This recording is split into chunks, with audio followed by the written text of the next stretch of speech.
Hello students, welcome back to the online class. This is the second part of the chapter transpiration, in which we are going to cover first of all mechanism of opening and closing of stomata, then external factors that affect transpiration, then adaptation in plants to reduce transpiration, then advantages and disadvantages of transpiration, and lastly direct loss of water by certain plants. Okay, so let's start. First of all, mechanism of stomata. कैसे stomata में transpiration का process कैसे होता है, हम इस mechanism को देखेंगे. इसमें क्या होता है, स्टोमेटा के बारे में हम ऑलरेडी पढ़ चुके हैं कि स्टोमेटास जो होते हैं वो आपके किडनी शेप्ड होते हैं और गार्ड सेल्स के बने हुए होते हैं, और बाहर की तरफ में जो गार्ड सेल्स के चारों तरफ में सब्सिडरी सेल्स होते हैं जो कि उनके नेबर सेल्स कहलाते हैं. क्या कहलाते हैं उन्हें? हम नेबर सेल्स कहते हैं. ठीक है. So stomatas are the minute opening found in large number of the under surface of the leaf. ये क्या होते हैं? आपके बहुत ही माइन्यूट पोर्स होते हैं या ओपनिंग्स होती हैं जो कि लीफ के जो डॉर्सल एरिया होता है यानी नीचे के तरफ में जो लीफ का जो बैक पोर्शन होता है वहाँ पे काफ़ी ज़्यादा अमाउंट में प्रेजेंट होते हैं. दो it is present on the ventral side also, ऊपर की तरफ में प्रेजेंट होते हैं, पर ऊपर की तरफ में लेस अमाउंट में प्रेजेंट होते हैं in comparison to dorsal area. Dorsal area में ये काफ़ी ज़्यादा प्रेजेंट होते हैं. ठीक है. तो each stomata is made up of a pair of guard cells. Stomatas क्या होते हैं? जो भी स्टोमेटास होते हैं वो किसके बने होते हैं? गार्ड सेल्स के बने होते हैं. ये गार्ड सेल्स आपके किडनी शेप्ड के होते हैं. ये आपका जो बीन होता है बीन शेप के होते हैं. ठीक है ना. They are curved in shape. और क्या क्योंकि किडनी शेप के तो क्या होते हैं? जनरली कर्व इन शेप होते हैं. आप डायग्राम में देख सकते हैं कि स्टोमेटास जो होते हैं वो आपके कर्व शेप के या किडनी शेप के जैसा कुछ स्ट्रक्चर होता है. ठीक है. The opening and closing of stomata is regulated by turgidity of guard cells. इसमें जो आपका ओपनिंग और क्लोजिंग ऑफ स्टोमेटा होता है वो दो चीज़ पे डिपेंड करता है, टर्जिडिटी और flaccidity. This is very important for the opening mechanism of stomata. आपका जब स्टोमेटा ओपन होगा तो this is called as turgidity, and जब स्टोमेटा आपका वापस क्लोज होगा तो this the process will be called as flaccidity. इसे हम क्या कहेंगे? फ्लैसिडिटी कहेंगे. ठीक है.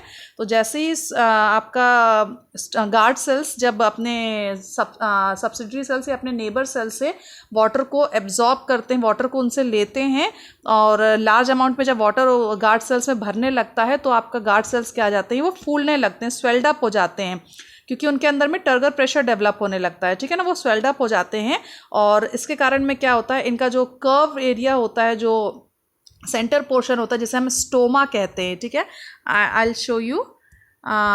This is called as stoma. ये जो आपका ये आप देख रहे हैं, ये जो सेंटर पोर्शन होता है, ऐसे ही ये दूसरा आपका किडनी शेप का आपका ये दो जो आपस में जुड़े हुए बीन शेप में जो होते हैं, इसे हम कहते हैं गार्ड सेल्स. इसका ये जो सेंटर पोर्शन होता है, this is called as stoma. इसे हम क्या कहते हैं? स्टोमा कहते हैं. ठीक है ना.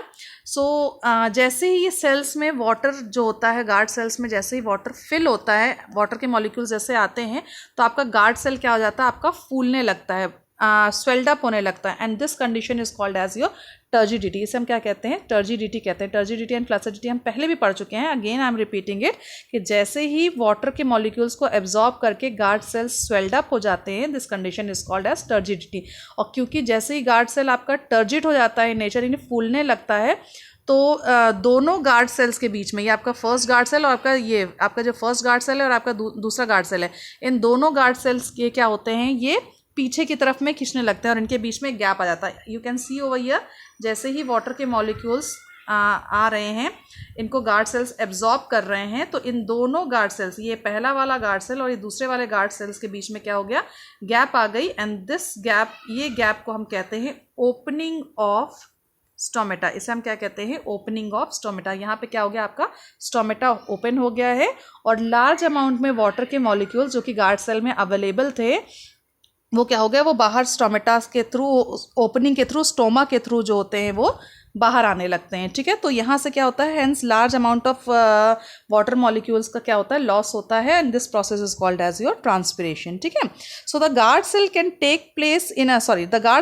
Take in water by osmosis. Guard cells कैसे वाटर लेते हैं? ऑस्मोसिस के हेल्प से लेते हैं. ठीक है ना. ऑस्मोसिस क्या होता है? हायर कंसंट्रेशन से लोअर कंसंट्रेशन में जो वाटर के मॉलिक्यूल्स मूव करते हैं, that process is called as osmosis, ठीक है। तो जो ये गार्ड सेल्स हैं, इनके जो नेबरिंग सेल्स हैं जिन्हें हम सब्सिडरी सेल्स कह रहे हैं, इनके पास में और ऐसे सेल्स होते हैं, ये सारे के सारे वाटर क्या होता है, ये गार्ड सेल्स इनके थ्रू ऑस्मोसिस के थ्रू अपने पास में खींचते हैं, क्योंकि जब गार्ड सेल्स के पास में वाटर नहीं होता और दूसरे सेल्स के पास में वाटर होता है तो वो वहाँ से वाटर को क्या करते हैं, वो मांगते हैं कि हमारे पास में वाटर नहीं है, आप अपना वाटर के मॉलिक्यूल्स हमें दे दीजिए, क्योंकि हमें फोटोसिंथेसिस का प्रोसेस करना है, क्योंकि फोटोसिंथेसिस में वाटर का रिक्वायरमेंट होता है। In the presence of water only photosynthesis process होता है, ठीक है। तो डे टाइम में जैसे ही लाइट आती है तो फोटोसिंथेसिस का प्रोसेस स्टार्ट हो जाता है। फोटोसिंथेसिस के प्रोसेस में उनको वाटर चाहिए होता है, तो वाटर गार्ड सेल्स कहाँ से लेते हैं, अपने सब्सिडरी सेल से वो वाटर मांगते हैं। जैसे ही गार्ड सेल्स के पास वाटर आता है, गार्ड सेल्स आपके टर्जिड आते हैं, यानी फूलने लगते हैं। जैसे फूलने लगते हैं तो गार्ड सेल्स का जो दरवाज़ा है जो दोनों के बीच का, यानी जो गार्ड सेल्स कैसे है, एज अ गेट काम कर रहा है, वो गेट क्या होता है, वो खुलना शुरू हो जाता है। जैसे ही गेट खुलता है, अंदर जितना वाटर के मॉलिक्यूल्स है वो बाहर निकलने लगते हैं, ठीक है ना। जैसे छुट्टी होती है, आपका गेट खुलता है, आप लोग कैसे फटाफट भागते हो, है ना। तो वैसे ही वाटर के मॉलिक्यूल्स जो अंदर बंधे हुए थे वो क्या करते हैं, लोअर कंसंट्रेशन के अंदर खुली जगह पे भागते हैं, वो अपने आप को स्कैटर करने की कोशिश करते हैं, ठीक है। This process is called as your transpiration, और इससे हम कहते हैं ओपनिंग ऑफ स्टोमेटा। तो ओपनिंग ऑफ स्टोमेटा क्यों होता है, due to the turgidity of guard cell. Guard cell swelled up हो जाता है वाटर के मॉलिक्यूल्स को एब्जॉर्ब करके, इसलिए उसमें क्या हो जाता है, वो स्टोमेटा आपका ओपन हो जाता है और वाटर के मॉलिक्यूल्स बाहर हो जाते हैं, ठीक है। जैसे ही वाटर के मॉलिक्यूल्स बाहर निकलेंगे, अब उनके पास में क्या हो जाएगा, वाटर की कमी होने शुरू हो जाएगी, ठीक है। तो जब वाटर की कमी होने लग जाएगी तो गार्ड सेल्स वापस क्या कर जाएंगे, वापस श्रिंक कर जाएंगे, यानी वापस बंद होना स्टार्ट हो जाएंगे। So this is called as your closing of stomata. इसे हम क्या कहते हैं, क्लोजिंग ऑफ स्टोमेटा, ठीक है। जैसे ही स्टोमेटा आपके क्लोज हो जाएंगे तो आपका क्या होगा, स्टोमा का ये जो दरवाज़ा आप देख सकते हैं, ये जो स्टोमा का दरवाज़ा था ये वापस बंद हो गया। आप ये वाइट यहाँ पे क्या था, यहाँ पे आप देख सकते थे, ये दिस वन वॉज, ये आपका खुल गया था, यहाँ पे क्या हो गया, ये वाइट पोर्शन आपको नहीं दिख रहा, यानी गेट जो है गार्ड सेल का गेट वापस क्लोज हो गया है। जब वापस क्लोज हो गया है तो वो वाटर के मॉलिक्यूल्स जो थोड़े बहुत थे वो वापस कहाँ, सब्सिडरी सेल्स के पास में वापस जाने लगते हैं, ठीक है ना। और इस कंडीशन को हम कहते हैं, क्योंकि वाटर जो होता है वो आपका जो गार्ड सेल्स होते हैं वो आपका श्रिंक कर जाते हैं या फ्लैसिड कंडीशन में आ जाते हैं। This is called as your flaccidity और द क्लोजिंग ऑफ स्टोमेटा। इसे हम क्या कहते हैं, क्लोजिंग ऑफ स्टोमेटा कहते हैं, ठीक है। तो ये वापस क्या हो जाते हैं, स्ट्रेट हो जाते हैं, जो कि फूल गए थे और ज़्यादा कर्व पोर्शन में आ गए थे, यानी एक गोलाई में ओपन जब होते हैं तो एक गोलाई जैसा गोल जैसा स्ट्रक्चर आपको देख सकते हैं आप, कि गोल जैसा स्ट्रक्चर आपको दिख रहा है, और ये जब बंद होने के बाद में ये वापस क्लोज या स्ट्रेट हो जाते हैं, ठीक है ना। इसमें क्या होता है कि ये जो आपके गार्ड सेल्स होते हैं, इनमें जब ये डे टाइम पे ही ओपन होते हैं और नाइट के समय में क्या हो जाते हैं, क्लोज हो जाते हैं। तो डे टाइम पे जब फोटोसिंथेसिस का प्रोसेस होता है तो उनको वाटर चाहिए होता है, तो वाटर जो होता है गार्ड सेल्स फोटोसिंथेसिस के प्रोसेस के लिए जब गार्ड सेल्स वाटर को देने की कोशिश करते हैं तो इसके अंदर में जब वो एब्जॉर्ब करते हैं तो उसमें एक ऑस्मोटिक प्रेशर डेवलप होता है, ठीक है ना। ऑस्मोटिक प्रेशर के कारण में एंडो ऑस्मोसिस के प्रोसेस से वाटर क्या करता है, वो अपने सब्सिडरी सेल से मांगता है और टर्जिड हो जाता है, और फिर वाटर का लॉस होना स्टार्ट हो जाता है स्टोमा के थ्रू, ठीक है। नाइट के समय में क्या होता है, जैसे ही फोटोसिंथेसिस का प्रोसेस बंद हो जाता है तो वाटर जो होता है वो वाटर जो वेपर होता है वो वापस वाटर जो होता है वो वापस मॉलिक्यूल्स जो होते हैं वो वापस गार्ड सेल्स जो होते हैं वापस प्लांट्स को देने लगते हैं, ठीक है। जैसे ही प्लांट्स के पास वापस जाने लगते हैं, आपके जो गार्ड सेल्स होते हैं वापस श्रिंक कर जाते हैं, और श्रिंक करने के बाद में फ्लैसिड कंडीशन में आते हैं, and this is called as your closing of stomata. Okay, so this is all, ये मैकेनिज्म है आपका पूरा स्टोमेटा का, किस तरीके से स्टोमेटा आपके क्लोज और ओपन होते हैं, ठीक है। I hope this is clear to you. Okay, the next one is external factors affecting transpiration. कौन कौन से फैक्टर्स होते हैं जो आपके ट्रांसपिरेशन को अफेक्ट करते हैं। तो सबसे पहला फैक्टर होता है टेम्परेचर। टेम्परेचर कैसे इफेक्ट करता है, टेम्परेचर जो होता है, जैसे ही टेम्परेचर इंक्रीज होता है, यानी temperature in the sense heat जैसे आती है, जैसे टेम्परेचर इंक्रीज करता है तो जो भी ह्यूमिडिटी होती है एटमॉस्फेयर में, जो ह्यूमिडिटी होती है, यानी ह्यूमिडिटी मतलब एटमॉस्फेयर में वाटर वेपर का प्रेजेंस होना, ठीक है ना, प्रेजेंट होना, तो ह्यूमिड कैसे होता है, जैसे जैसे आपको ह्यूमिडिटी में कैसा लगता है, पसीना आता है, गीला गीला सा सब चीज़ चिपचिपा सा लगता है ना। तो इससे ये क्यों होता है, क्योंकि एटमॉस्फेयर में वाटर वेपर के मॉलिक्यूल्स प्रेजेंट होते हैं, ठीक है, जो कि टेम्परेचर को ह्यूमिड करते हैं, ठीक है। तो जैसे ही बहुत ज़्यादा हीट होगी तो वाटर के मॉलिक्यूल्स क्या करेंगे, वो हीट उस वाटर मॉलिक्यूल्स को एब्जॉर्ब कर लेगा, तो टेम्परेचर क्या हो जाएगा, वो कुछ ड्राई होना स्टार्ट हो जाएगा, ठीक है ना। तो जैसे ही ड्राई होने लगता है तो रेट ऑफ ट्रांसपिरेशन, जैसे ही एटमॉस्फेयर ड्राई होने लगता है तो रेट ऑफ ट्रांसपिरेशन क्या करता है, वो इंक्रीज होने लगता है, क्योंकि उस समय क्या होता है, जल्दी जल्दी पेड़, अब जैसे पेड़ क्या हो, टेम्परेचर बहुत ज़्यादा हाई होगा तो पेड़ क्या होंगे, उनके पास से भी वाटर के मॉलिक्यूल्स कम होने लग जाएंगे, ठीक है। जैसे ही वाटर के मॉलिक्यूल्स कम होने लगते हैं तो पेड़ क्या करता है, वाटर के मॉलिक्यूल्स को जल्दी जल्दी एब्जॉर्ब करता है, और टेम्परेचर जो आसपास का जो प्लांट का एरिया होता है वहाँ से ट्रांसपिरेशन भी बहुत तेज़ी से होता है, ठीक है। तो टेम्परेचर जो होता है वो डायरेक्टली प्रोपोर्शनल होता है रेट ऑफ ट्रांसपिरेशन के लिए। जितना तेज टेम्परेचर, जितना हाई टेम्परेचर रहेगा उतना ज़्यादा ट्रांसपिरेशन होगा, जितना टेम्परेचर लो रहेगा उतना कम ट्रांसपिरेशन होगा, क्योंकि टेम्परेचर हाई है तो वो क्या करेगा, ह्यूमिडिटी को काटेगा, ह्यूमिडिटी को एब्जॉर्ब करेगा और लार्ज अमाउंट में ट्रांसपिरेशन होगा, ठीक है। और ऑलरेडी अगर वाटर वेपर प्रेजेंट है टेम्परेचर में तो वाटर क्या होंगे, वाटर वेपर जो होगा वो मतलब ट्रांसपिरेशन का प्रोसेस कम होगा, ठीक है। तो ह्यूमिडिटी को काटने के लिए टेम्परेचर अगर हाई है तो रेट ऑफ ट्रांसपिरेशन भी हाई होगा। सो temperature and rate of transpiration is directly proportional, यानी एक ज़्यादा है तो दूसरा भी ज़्यादा होगा, एक कम होगा तो दूसरा भी कम होगा, ठीक है। The next factor is light.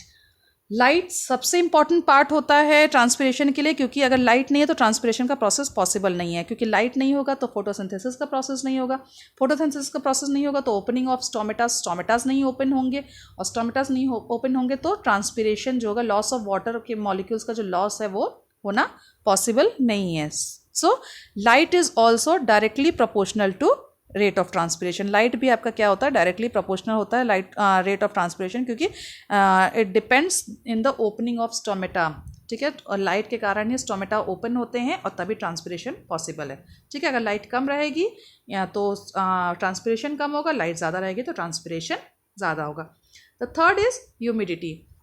Humidity क्या होता है, मैंने आपको कुछ पहले भी टेम्परेचर में पढ़ा है कि ह्यूमिडिटी मतलब होता है एटमॉस्फेयर में कितना वाटर वेपर के मॉलिक्यूल्स प्रेजेंट है, ठीक है। तो जितना ज़्यादा ह्यूमिडिटी भी आपका क्या करता है, अगर ह्यूमिडिटी बहुत ज़्यादा है तो रेट ऑफ ट्रांसपिरेशन क्या कर जाएगा, डिक्रीज कर जाएगा, क्योंकि अगर एटमॉस्फेयर में ऑलरेडी वाटर के मॉलिक्यूल्स प्रेजेंट हैं तो एटमॉस्फेयर और ज़्यादा वाटर के मॉलिक्यूल्स को नहीं लेगा प्लांट से, ठीक है ना।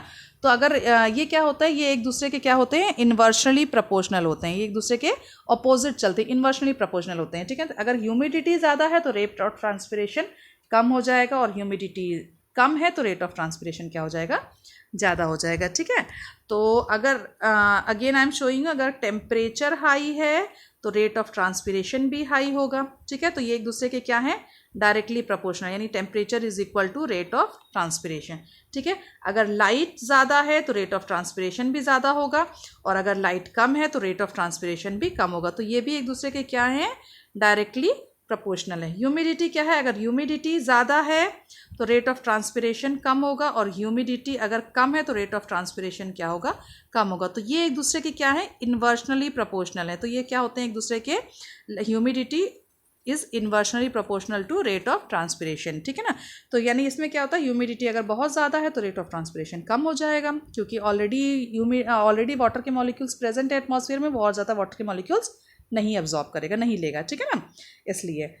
The fourth one is wind velocity. Wind velocity क्या होता है, जब वाटर के मॉलिक्यूल्स एटमॉस्फेयर में आते हैं तो क्या करते हैं, एटमॉस्फेयर में तो अगर हवा चल रही होगी तो क्या करेगा, एटमॉस्फेयर के वाटर के मॉलिक्यूल्स को मतलब उड़ा करके ले जाता है, ठीक है ना, उसको क्या करता है, ब्लो कर देता है। तो व्हेन विंड ब्लोज फास्टर, जब विंड बहुत ज़्यादा तेज चलती है तो वाटर मॉलिक्यूल्स जो भी रिलीज होते हैं during transpiration are remove fast, बहुत जल्दी रिमूव हो जाते हैं वहाँ से, ठीक है। तो ट्रांसपिरेशन क्या होता है, और तेज़ी से होता है, क्योंकि वो ड्राई हो जाता है वो एरिया, मतलब वहाँ पर ह्यूमिडिटी जो होती है वो कम होने लगती है, ठीक है। तो विंड वेलोसिटी अगर ज़्यादा है तो रेट ऑफ ट्रांसपिरेशन क्या हो जाएगा, रेट ऑफ ट्रांसपिरेशन भी आपका ज़्यादा हो जाएगा, ठीक है ना। तो ये भी क्या होता है, आपका विंड वेलोसिटी भी डायरेक्टली प्रोपोर्शनल होता है रेट ऑफ ट्रांसपिरेशन। ये जितनी तेज़ी से विंड जितनी तेज़ी से विंड वाटर वेपर को उड़ा के लेके जाएगा उतनी ही तेज़ी से ट्रांसपिरेशन जो होगा प्लांट से वो ज़्यादा अमाउंट में होने लग जाएगा, ठीक है। So this is all about external factors कैसे अफेक्ट करते हैं ट्रांसपिरेशन को। I hope this is clear to you. The next one is your adaptation in plants to reduce transpiration, या फिर आप इसे कह सकते हैं कि internal factors which affects transpiration. कुछ इंटरनल फैक्टर्स होते हैं जो कि ट्रांसपिरेशन को इफेक्ट करते हैं. तो इसे हम रिड्यूस कैसे कर सकते हैं. प्लांट्स में अगर ट्रांसपिरेशन बहुत ज़्यादा हो रहा है तो हम इसको कैसे रिड्यूस कर सकते हैं. सबसे पहले स्टोमेटा में भी शंकन. अगर हम स्टोमेटा को, जो स्टोमेटा बहुत ज़्यादा स्टोमेटास है, बहुत बड़े बड़े स्टोमेटास हैं, अगर हम उसको छोटा कर दें तो क्या हो जाएगा, आपके जो ट्रांसपिरेशन वो भी कम हो जाएगा. जैसे कि मैंने आपको बताया कि कैक्टस क्या करते हैं, जैसे आप देखते हैं कैक्टस अपने लीव्स को क्या करते हैं, स्पाइंस में कन्वर्ट कर लेते हैं. तो क्या होता है, जब ज़्यादा लीफ ही नहीं रहे, ज़्यादा स्टोमेटास ही नहीं रहेंगे तो आपका क्या हो जाएगा, ट्रांसपिरेशन भी कम हो जाएगा. जैसे कि हिली एरिया में आपका नीरियम का प्लांट होता है, ठीक है ना. नीरियम के प्लांट क्या करते हैं कि नीरियम के प्लांट तो अपने आप को क्या करते हैं, कवर कर लेते हैं, ठीक है. वो अपने आप को कुछ, उनके प्लांट्स में कुछ हेयर लाइक प्रोजेक्शंस आने लगते हैं, तो उनके लीव्स जो होते हैं वो हेयर्स लाइक स्ट्रक्चर में चेंज हो जाते हैं, और इससे क्या होता है, स्टोमेटास आपके क्या हो जाते हैं, वो कम हो जाते हैं, ठीक है. तो इससे क्या होता है, ट्रांसपिरेशन भी कम होने लगता है, ठीक है. The next is thick cuticle. जितनी ज़्यादा बड़ी लीफ होगी उतना ज़्यादा स्टोमेटाज होंगे, उतना ज़्यादा ट्रांसपिरेशन होगा. इसलिए अगर हम लीव्स के ऊपर में क्यूटिकल की वैक्सी लेयरिंग अगर लगा दें तो उससे क्या होगा, आपका जो ट्रांसपिरेशन है, जो स्टोमेटास है, वो पोर्स आपके फिल्ड अप हो जाएंगे और ट्रांसपिरेशन जो होगा वो कम होने स्टार्ट हो जाएगा, ठीक है ना. तो थिक क्यूटिकल जो होता है वो हेल्प, जैसे बनाना ट्री में आपका जितने, क्योंकि बनाना ट्री की लीफ बहुत ज़्यादा बड़ी होती है, उसके ऊपर में अगर आपने मतलब उसके ऊपर में वैक्सी कवरिंग होती है, वो क्या करती है, स्टोमेटास के पोर्स को ज़्यादा फिल करने की कोशिश करती है. और क्यूटिकल, उसे हम क्यूटिकल कहते हैं, और क्यूटिकल से धीरे धीरे थोड़ा थोड़ा अमाउंट में जो होता है वो ट्रांसपिरेशन हो पाता है, ठीक है. तो इस तरीके से भी हम ट्रांसपिरेशन को घटा सकते हैं. The next is fewer stomata. Fewer stomata यानी जितना कम स्टोमेटा होगा, जैसे आपका जीरोफिटिक प्लांट में हो गया, या फिर आपका मतलब लीव्स को अगर हम चेंज कर दें और पतला कर दें, रिड्यूस कर दें उसका साइज़, तो जितना कम स्टोमेटा होगा उतना ही कम जो होगा आपका ट्रांसपिरेशन हो पाएगा. Next is loss of leaves. Loss of leaves क्या होता है, इन सम प्लांट्स लीव्स में भी ड्रॉप, कुछ प्लांट्स ऐसे होते हैं कि किसी प्लांट्स में लीव्स जो होती हैं आपकी जल्दी झड़ने लगती हैं, या फिर होती ही नहीं. कुछ प्लांट्स ऐसे होते हैं कि बहुत कम अमाउंट में लीव्स उसमें प्रेजेंट होती हैं, ठीक है. तो वो क्या होते हैं, उसके थ्रू भी आपका ईजिली स्टोमेटा कम हो जाता है. जैसे कैक्टस में आप इजीली देख सकते हैं कि कैक्टस में क्या होता है कि प्लांट्स जो होते हैं अपने आप को मॉडिफाई कर लेते हैं, किसमें, स्पाइंस में. तो उसमें लीव्स जो होती हैं वो कन्वर्ट हो जाती हैं, ठीक है. तो इससे भी क्या होता है, आपका जो स्ट्रक्चर होता है, जो स्टोमेटा होता है, वो कम हो जाता है अपने आप ही, ठीक है. The next one is narrow leaves, ठीक है. हिली रीजन्स में आपने देखा होगा कि हिली रीजन्स में जो आपके लीव्स होते हैं वो अपना साइज़, उनका साइज़ क्या हो जाता है, बहुत ही ज़्यादा कम होने लगता है. यानी ब्रॉड नहीं होते बहुत ज़्यादा, बहुत नैरो होते हैं, बहुत पतले पतले होते हैं. आपने पाइन्स ट्री देखा होगा, ठीक है ना. पाइन्स ट्री जो होती हैं उनकी लीव्स बिल्कुल निडल जैसी, लंबी लंबी निडल जैसी होती हैं, ठीक है. ये क्या करती हैं अब, क्योंकि हिली रीजन में ज़्यादा पानी, बहुत ज़्यादा हिली रीजन में नहीं पाया जाता, ठीक है. पानी ऊपर तक पहुँचाना बहुत पॉसिबल नहीं होता. तो ऐसे ही प्लांट्स वहाँ पे होते हैं जो कि पानी को बहुत कम एब्जॉर्ब करते हैं और ट्रांसपिरेट भी कम करते हैं, ठीक है ना. अब इनमें क्या होता है, अपने लीव्स को बहुत स्पाइंस जैसी, बहुत कांटे जैसी लीव्स होती हैं, और इनमें पूरे प्लांट में आपको बहुत ब्रॉड लीव्स नहीं देखेंगे, सब ऐसी निडल जैसी लीव्स होंगी. और क्योंकि निडल जैसे लीव्स होती है तो उसमें नंबर ऑफ स्टोमेटास ही बहुत कम होते हैं. जब नंबर ऑफ स्टोमेटास बहुत ज़्यादा डिक्रीज हो जाएंगे तो ट्रांसपिरेशन भी डिक्रीज हो जाएगा, ठीक है. तो दीज वेर ऑल फैक्टर्स जिसको हम अडाप्ट करके ट्रांसपिरेशन कम कर सकते हैं. स्टोमेटा जितना, all over end of the story यही निकल रहा है कि जितना कम स्टोमेटा होगा उतना कम ट्रांसपिरेशन होगा. चाहे आप उसको स्टोमेटा को लीफ से कम करने की कोशिश करिए, चाहे उसके ऊपर क्यूटिकल की लेयरिंग लगा दीजिए, या फिर स्पाइंस आपके लीव्स को किसी और फॉर्म में चेंज कर दीजिए, या लीव्स को आप पेड़ से हटा दीजिए, या फिर आप लीव्स को नैरो कर दीजिए, यानी उसका ब्रॉड स्ट्रक्चर कम कर दीजिए. ये सारे मेथड जो होंगे वो ट्रांसपिरेशन को कम करने में हेल्प करेंगे. Okay. The next one is your advantages and disadvantages of transpiration. Advantages क्या क्या है? Cooling effect. एडवांटेजेस क्या होता है आपका? Cooling effect. एक तो जितना ज़्यादा वाटर जो होगा वो इवापोरेट होगा, ट्रांसपिरेट होगा, तो प्लांट के आसपास में बहुत ज़्यादा कूलिंग इफेक्ट होता है। आपने देखा होगा कि बहुत बड़े बड़े प्लांट ट्रीज़ के नीचे में अगर आप बैठ जाइए गर्मियों में तो क्या होता है, ठंडक, अच्छा ठंडा ठंडा लगता है ना।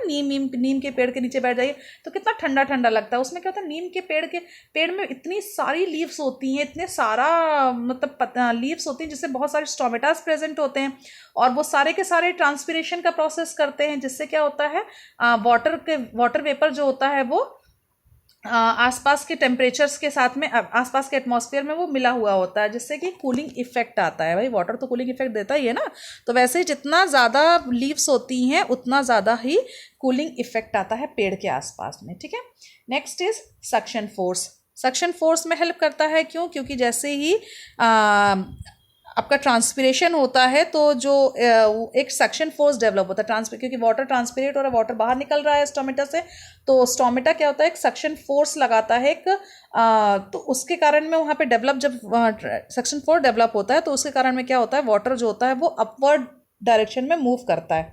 ठीक है, जैसे रूट तो नीचे ही है प्लांट के, वो सॉइल से एब्जॉर्ब कर ले, अब ऊपर पूरे टिप तक ले जाना है ना, तो क्या होगा, जैसे ही वाटर लॉस होगा, ये हम लोगों ने ट्रांसपिरेशन पुल में पढ़ा हुआ है कि वाटर जैसे जैसे लॉस होता है, ट्रांसपायर होता है, तो ट्रांसपिरेशन पुल की हेल्प से जितना ज़्यादा वाटर लॉस होगा उतना ही ज़्यादा सक्शन डेवलप होता है प्लांट के अंदर में, सेल्स में, और वो वाटर को अपनी तरफ में ऊपर की तरफ में खींचते हैं। आपने स्ट्रॉ देखी होगी ना, जैसे कोल्ड ड्रिंक पीते हैं तो डालते हैं, पाइप को डालते हैं और ऊपर की तरफ सक करते हैं, जैसे ही ऊपर की तरफ सक करते हैं तो सक्शन डेवलप होता है वहाँ पे, और जो कोल्ड ड्रिंक या फिर आपका जो जूस होता है वो ऊपर की तरफ में खींचने लगता है पाइप के थ्रू, है ना। तो वैसे ही प्लांट में भी होता है। ठीक है, नेक्स्ट एडवांटेज है transportation of water and salts through the plant body.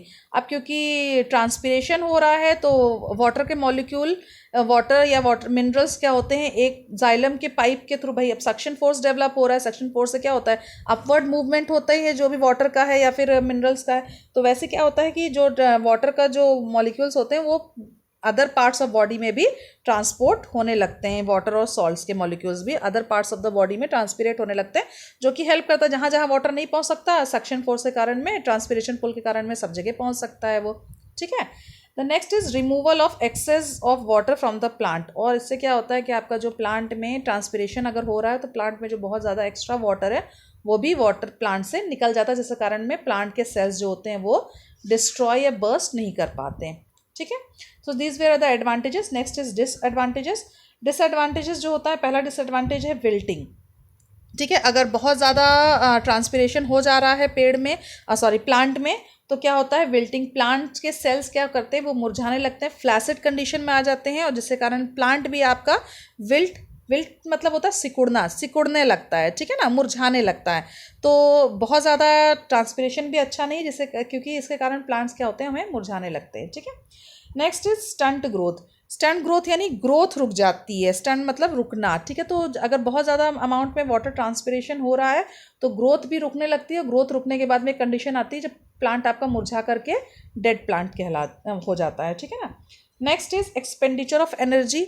अब क्योंकि जो भी वाटर जो है वो एब्जॉर्ब कर रहा है तो उसमें से 98% वाटर जो होता है वो सिर्फ ट्रांसपिरेशन से ही बाहर निकल जाता है। ठीक है, only 2% is use for photosynthesis. तो ट्रांसपिरेशन में बहुत ज़्यादा अमाउंट में वाटर जो होता है वो लॉस होता है, जिसके कारण में उन्हें लार्ज अमाउंट में वाटर को एब्जॉर्ब भी करना होता है, क्योंकि बहुत ज़्यादा अमाउंट में वाटर लॉस हो रहा है तो लार्ज अमाउंट में उन्हें वाटर भी एब्जॉर्ब करना होता है। तो इसके लिए उनको क्या करते हैं, वाटर एब्जॉर्ब करने के लिए उन्हें बहुत लार्ज अमाउंट में एनर्जी एक्सपेंड करनी होती है, क्योंकि बहुत ज़्यादा मेहनत लगती है नीचे से ऊपर की तरफ में पानी को अपवर्ड डायरेक्शन में पानी को मूव कराना।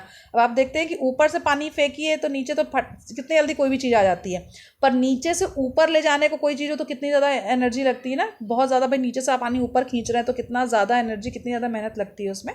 तो सेम वे प्लांट में भी लगता है, जब ट्रांसपिरेशन बहुत ज़्यादा हो जाता है तो नीचे से पानी को ऊपर तक पहुँचाने में भी बहुत ज़्यादा लॉट्स एनर्जी जो होती है वो खर्च हो जाती है। Okay, the next is process of loss of water. तो ये आपका लास्ट स्लाइड है, इसमें आपके एक तो ट्रांसपिरेशन से आपने देखा ही कि लॉस ऑफ वाटर होता है, कुछ दो और प्रोसेस इस कारण लॉस होता है प्लांट की बॉडी से water. The first process is guttation सब कुछ ऐसे हर्बेशियस प्लांट होते हैं। हर्बेशियस प्लांट यानी शॉर्ट, जिनकी हाइट बहुत ज़्यादा लंबी नहीं होती, बहुत बड़ी नहीं होती है। उन प्लांट्स के जब रूट पे प्रेशर डेवलप होता है, क्योंकि रूट तो एब्जॉर्ब कर रहा है वाटर में, तो वाटर एब्जॉर्ब करने के बाद में उनमें क्या होता है, रूट में प्रेशर डेवलप होता है, ठीक है, जिसके कारण में ट्रांसपिरेशन जो होता है वो और क्योंकि ट्रांसपिरेशन ऑलरेडी लो है, ट्रांसपिरेशन बहुत कम है, ठीक है ना, ट्रांसपिरेशन ज़्यादा नहीं हो रहा है, तो उसमें क्या होगा, this can be seen in at the night time. रात के समय में जब फोटोसिंथेसिस का प्रोसेस बंद हो जाता है, स्टोमेटास आपके क्लोज हो जाते हैं, तो कुछ ऐसे हर्बेशियस प्लांट होते हैं जिससे कि वाटर जो होता है कि वो भाई अब एब्जॉर्प्शन तो वाटर का नहीं रुक रहा ना, रूट तो उसको एब्जॉर्ब कर ही रही है, तो अब वो क्या करेगी, अब जब रूट रेगुलर अमाउंट में एब्जॉर्ब कर रही है, कहीं से ट्रांसपिरेशन नहीं हो रहा, तो क्या होगा, एक बार उसके रूट के सेल्स क्या हो जाएंगे, आपके सेल्स वाटर एब्जॉर्ब करते करते टर्जिट होते, फूलते फूलते फूलते फूलते वो बर्स्ट कर जाएंगे, फट जाएंगे।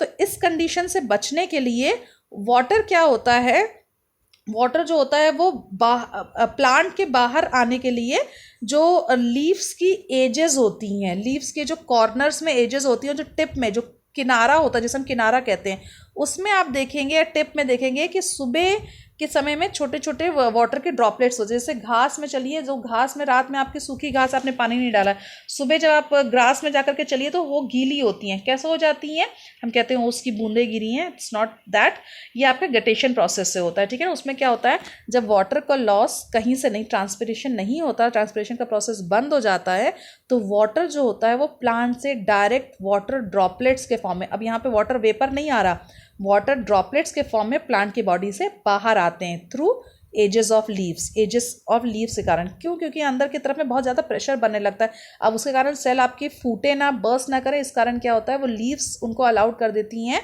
कि पानी जो है वो बाहर आ जाए। तो इनके मार्जिन्स में जो होता है, लीव्स के मार्जिन के थ्रू ये पानी जो होता है वो बाहर आता है। इनके मार्जिन्स में जो एक स्ट्रक्चर प्रेजेंट होता है उसे हम कहते हैं हाइडाथोड्स। क्या कहते हैं इन्हें हम, हाइडाथोड्स कहते हैं, ठीक है। तो गटेशन का जो प्रोसेस होता है ये हाइडाथोड्स के पोर्स के कारण ही बाहर आता है। हाइडाथोड्स जो होते हैं वो लीव्स के एजेस में प्रेजेंट होते हैं और बहुत छोटे छोटे पोर्स होते हैं, माइन्यूट पोर्स होते हैं, जो कि वाटर को डायरेक्ट ड्रॉपलेट्स के फॉर्म में, वाटर के फॉर्म में ही बाहर कर देते हैं। And this process is called as your guttation. तो गटेशन प्रोसेस क्या होता है, ऐसे प्लांट्स में से वाटर अगर डायरेक्ट बाहर आ जाए वाटर ड्रॉपलेट्स के फॉर्म में थ्रू हाइडाथोड्स के through, so this process is called as your guttation. इसे हम गटेशन कहते हैं कब, जब ट्रांसपिरेशन का प्रोसेस बंद हो जाता है। Okay, the next is your bleeding.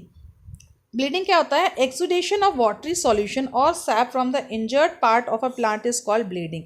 आप किसी प्लांट को लीजिए और उसके स्टेम को बीच से कट कर दीजिए, तो उसमें से कुछ एक चिपचिपा सा सैप बाहर आता है, चिपचिपा सा वाटरी पोर्शन बाहर आता है, लिक्विड पोर्शन बाहर आता है, that portion is called as your bleeding. उसे हम क्या कहते हैं, ब्लीडिंग। मतलब ब्लड, एक्चुअल में ब्लड नहीं होता, पर वो क्या होता है, वहाँ से वाटरी सॉल्यूशन या सैप जो होता है वो बाहर आने लगता है।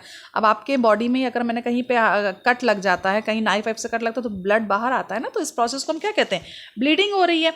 वैसे अगर प्लांट में कहीं भी इंजर्ड पार्ट है, आप कहीं से काट दीजिए उसको, तो उसमें से भी क्या होता है, वाटरी सैप जो होता है वो बाहर आता है, वाटरी सॉल्यूशन बाहर आता है, and that is called as bleeding. उसे हम क्या कहते हैं, ब्लीडिंग प्रोसेस कहते हैं। यहाँ से भी आपका डायरेक्ट वाटर जो होता है वो डायरेक्ट लॉस होता है in the form of watery solution, ठीक है।